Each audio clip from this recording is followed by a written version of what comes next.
Hi, this is Rachel from Ray K Books, and today I'm going to be interviewing the lovely Kelsey. Hello, Kelsey. Hi.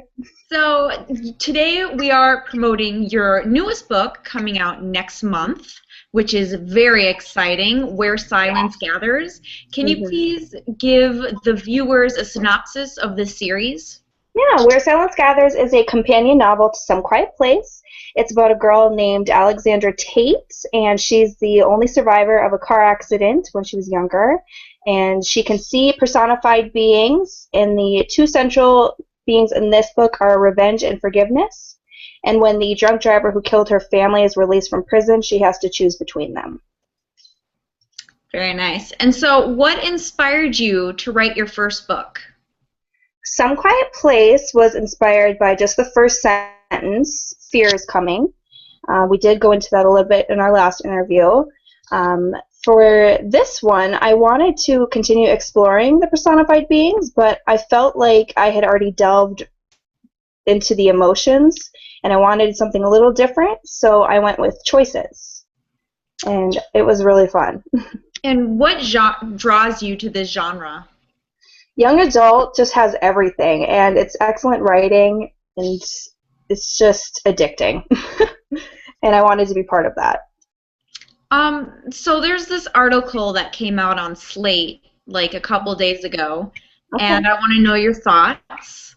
It said, the writer said that adults, like there's people who are 44 that read young adults should be ashamed of Absolutely. themselves. What are your Ashamed? ashamed? Oh my goodness, no. What are your thoughts on that? Yeah, I've actually heard things like that where adults hide behind hide Harry Potter books behind their magazines, and I just think it's sad. We enjoy what we enjoy, and we shouldn't be ashamed of it. And I think young adults has a maturity that people underestimate. And these stories are so complex and well written, and yeah, absolutely no one should be ashamed of reading them.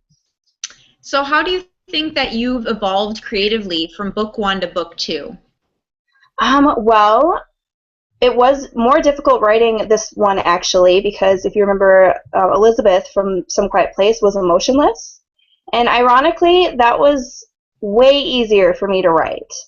And Alex feels so much emotion that sometimes you might want to hit her. And that was pretty difficult for me to balance, trying to write this character that you still want to root for, but you don't want to hate either.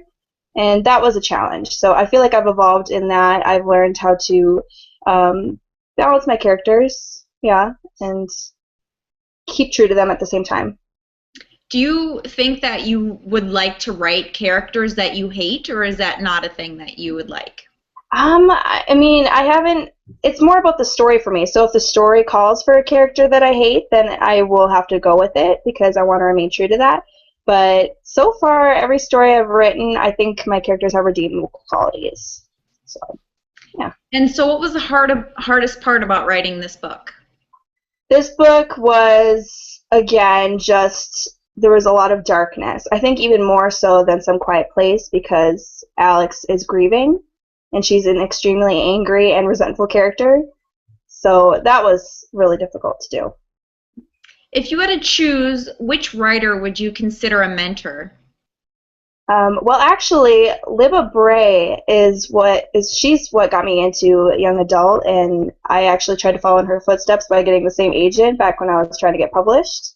I read her book, A Great and Terrible Beauty, and it was amazing, and I was just drawn into this world, and I did not ever want to leave it. And I still follow her on Twitter and keep track of what she's got coming out, and I just love her work. So, since you're done with the second book, if you were to go back to the first book, would you change anything in that book in order, since you've written the second one? That's a good question. Honestly, I feel like I remained true to what the story was supposed to be. I labored over every single word, and I had several chances to change anything, and the final version is what I wanted it to be. Is there a message in your novel that you want readers to grasp? Absolutely. The first one, it's so much about, letting yourself feel and going through a lot of, all my stories are a lot about grieving. I don't, yeah, and I mean, That says something, Kelsey. I guess it does. Yeah, so I guess I don't want to keep repeating myself, but I think that it's so important to be who you are and to, remain true. So do you let the book, like if there's like a writer's block or something, do you let the book stew or do you leave it for a month and then come back to it to edit? That's a good question. It depends on the book, actually. With the first two, no, because, well, the first one, I didn't have a problem like that, and the second one is because I was under a deadline. The third one, The Lonely Ones, is coming out in 2016.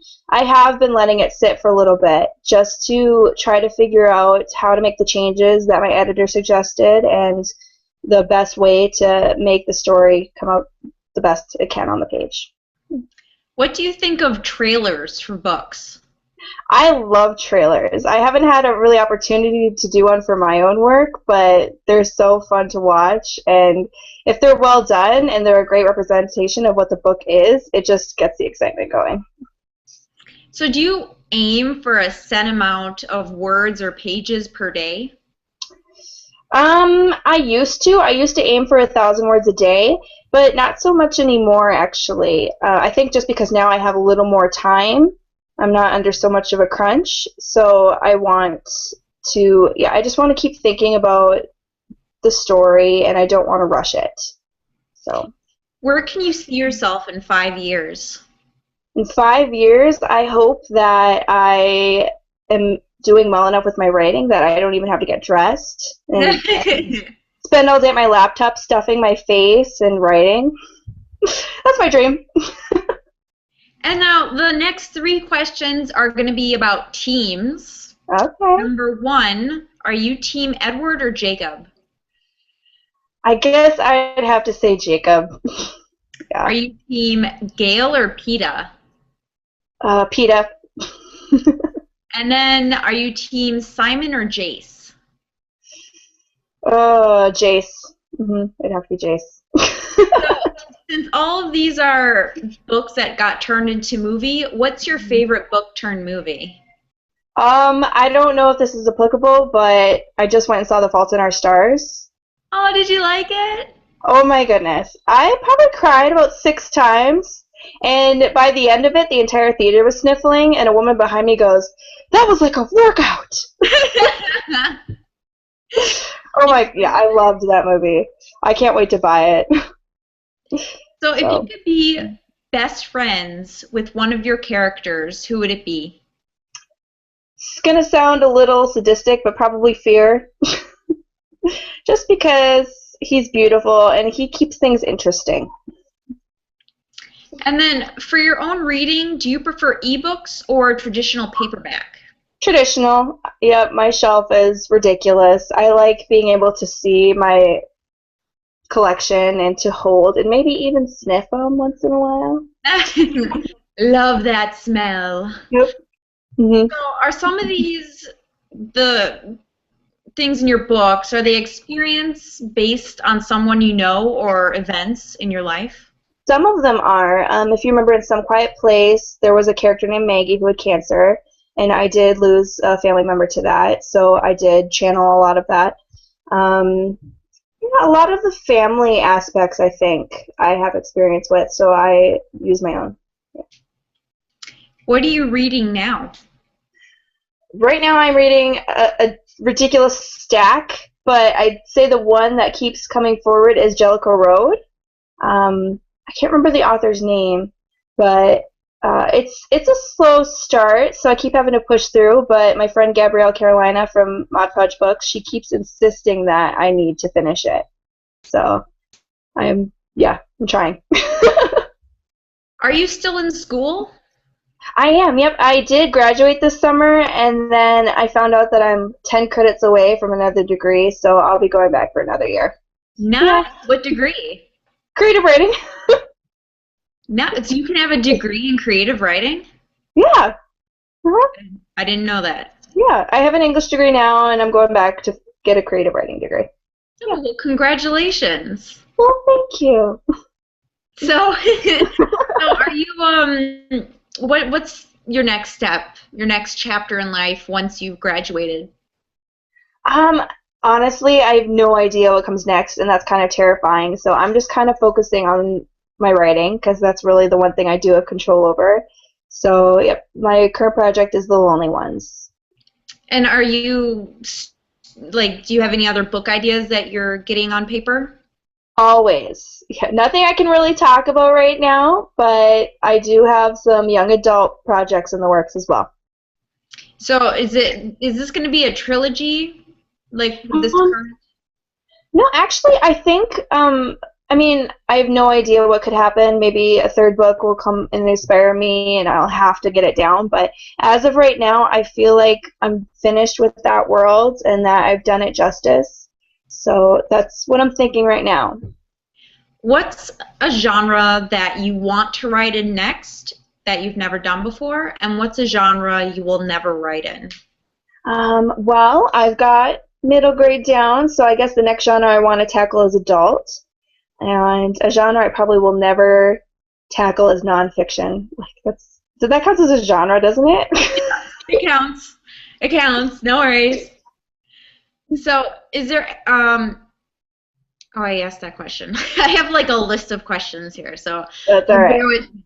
Um, so give us insight into your main character. What do they do that's so special? Well, excuse me, Alex.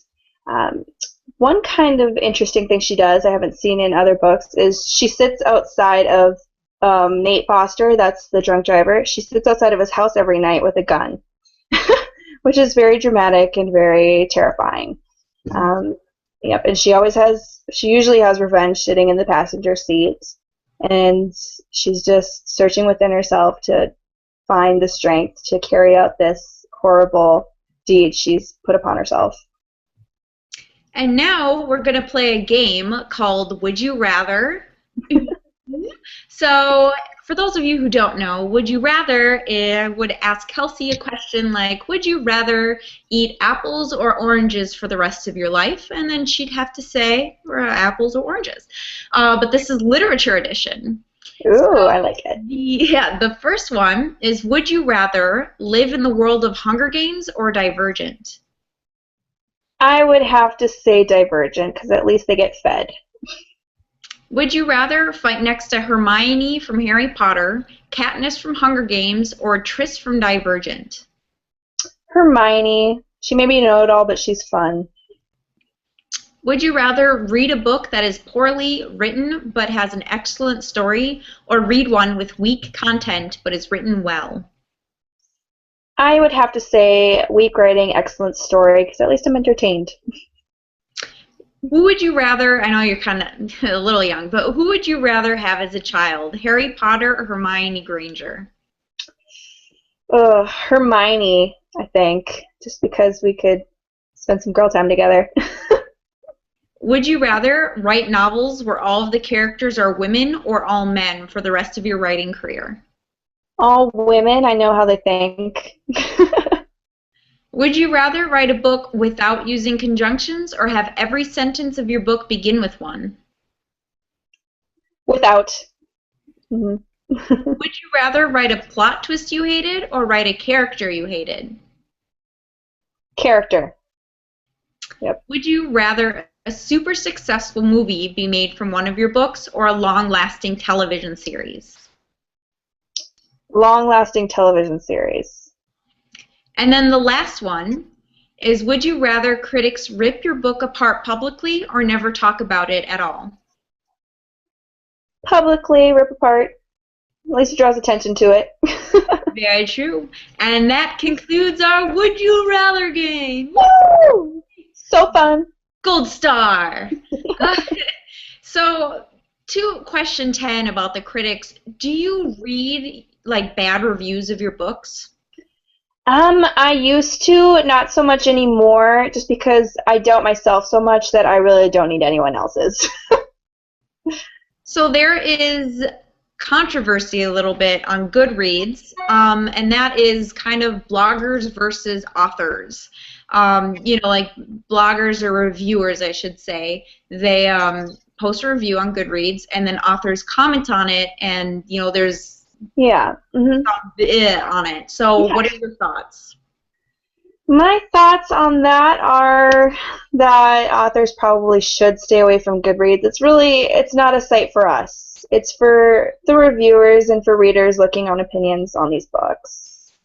So it does seem to cause more trouble than when we go into the site. So. Right. And then now, actually, I want to go to another game I just created. You're the third person that's going to do this. So it's called Mary, Kiss, and Cliff. Okay. And so I'm going to give you 3 character names, and you're going to tell me which one you want to marry, which one you want to kiss, and which one you want to push off a cliff. Okay. And so the past 2 people think that pushing off a cliff, or it was kill at first, and that's a little too. So if you push this character off a cliff, they may or may not survive. So it's all right. Good to know. So the first one is Edward, Jacob, or Bella from the Twilight series. Okay. Jacob I'd want to marry, Edward I'd want to kiss, Bella goes off the cliff. The second one is Harry, Ron, or Malfoy from Harry Potter. Malfoy I'd want to kiss, and Ron I'd want to marry, and Harry can fly off the cliff. Which is great. Fly off the cliff. And then the third one is Peeta, Katniss, or Gale. All right. Peeta I'd want to marry, Gale I'd want to kiss. Katniss will probably survive the fall off the cliff. So. Yeah. Okay. And then she's good. And then I don't know if you're a Game of Thrones person. Yes, absolutely. Then the last 3, Daenerys, Jon Snow, or Cersei. What's her name? Yes. Cersei. Yes. I can't remember off the top of my head, but how it's pronounced. But okay. Daenerys I'd want to marry because she's amazing. Jon Snow, he's kind of boring. He can go off the cliff, and Cersei I'd kiss. There you go. And then that completes our second game. Thank you for playing. I loved it. I'm glad you do. So good to know for future, so I can do this more with you. And then the last game we're going to play, because there's one more. All right. And this is called Fill in the Blank with the first word that pops into your head. Okay. Which is self-explanatory. Got it. So the first one, I'm going to say, well, I guess I'll explain anyway. So I'm going to say a sentence, and then when I say blank, you have to finish it. Okay. I feel like this is going to reveal way too much about me, but okay. No, this is the point. But the thing is, it has to be the first thing that pops into your head. So it can be spaghetti or something. All right. The first one is, when I first sit down to write, I blank. Pickle. I think I'm craving a pickle right now. Okay. No, that's good. Good start. When I write, I have to have blank. Tea. When creating a new character, I want them to have blank. Hair. I want them to have hair too. All great mysteries have to have blank. Death. I don't like a book when it has blank. Shoot. No, that was inappropriate. I can't say that. I'm just gonna, I don't even know what to say to that. Okay, we'll skip it. When I read a bad review of my book, I blank. Cry. My character reaches out of the pages, takes my hand, and I blank. Scream. And that concludes our third and final game. I don't feel like I did too well on that one. You did good. You did good. I couldn't have said the first word that popped in my head. No, that's the fun of it, though. It's to just see we how don't ridiculous. Know the age of the children watching this. I think it's actually all eight. I'm not sure. Actually, there could be like 11-year-olds, and I don't know. So, but there's Keep authors it that clean. swear on here. Oh, do they? So they whatever. Anyway, Oh, back to the questions. yeah. Do you have any tips on how to get through the dreaded writer's block? Oh man, when that happens to me, I find it's extremely helpful, oddly enough, to take a shower, go for a walk, get some fresh air, or I'm extremely inspired by reading one of my favorite books. What are your thoughts on writing a book series? Impossible. I admire the authors that do it because I've attempted series, and it is extremely difficult to do. Each book needs to be kind of its own, storyline, and yet it still needs to carry on the plot lines from the previous book, and it's just a very difficult task to undertake. um, Oh, yeah, go ahead. Advice I'd have, I honestly keep going. You need to finish something in order to have it, something to give to agents or anyone else. So finish. And then do you think that the cover plays an important part in the buying process? Yes, without question, absolutely. I think that part of Some Quiet Place's success is because it has such a cool cover. And I know that I shouldn't, but I do. I judge a book by its cover. I'm a cover whore. Sorry, girl. I am too. Just forever. Yes, high five. So how long on average, I know you only have like a few books to go off on, but how long on average does it take you to write a book? I'd say probably about 6 months on average. It's not bad. Yeah. And then did you learn anything from writing your book? Absolutely. Even if the book doesn't end up going anywhere, I still learn from it what not to do or, what I did well and what I should continue on into the next work. And yeah. So how did you come up with the title? Where Silence Gathers? Well, it takes place in Washington, which, as we know from Twilight, is extremely rainy. And so, yeah, and so there are a ton of storms in the book. And I originally named it Where Clouds Gather. And my editor and I tossed ideas back and forth, and it didn't feel quite right. And he's like, we should continue on with the sound or, the quiet. So eventually we came up with Where Silence Gathers, and it felt perfect. Yeah. And the cover of the book is absolutely beautiful. Oh, I'm What glad is to the hear you. process? I mean, like it's really something. Yeah, I actually got to pick out the picture because we use a photographer, Brooke Shaden, her work. She does amazing work. But Ellen Lawson is the one who actually does the touches on it. She designs it with that picture. So she does an amazing job.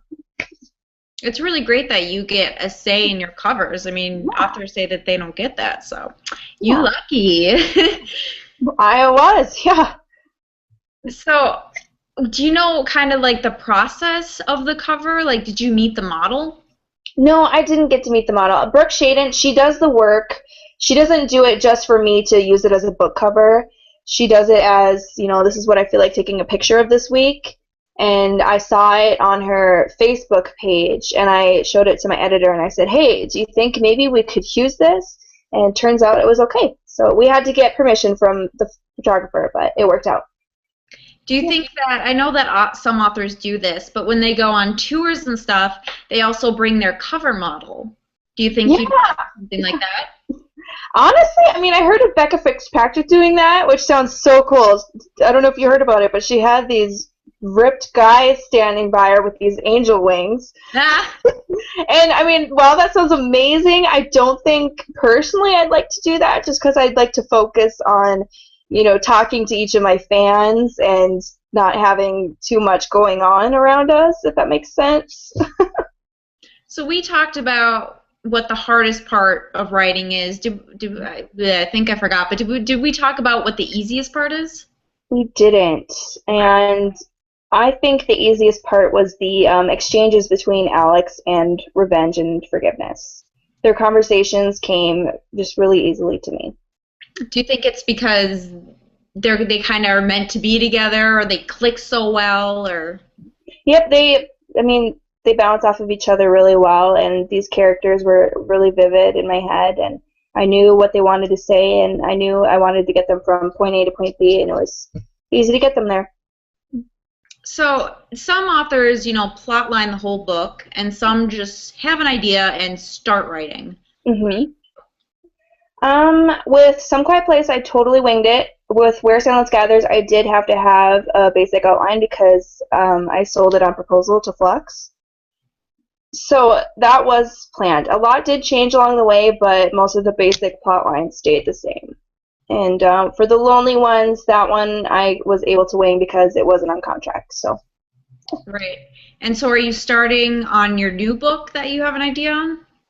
I am working on super secret things, and most of my things I don't have an outline for unless I have to.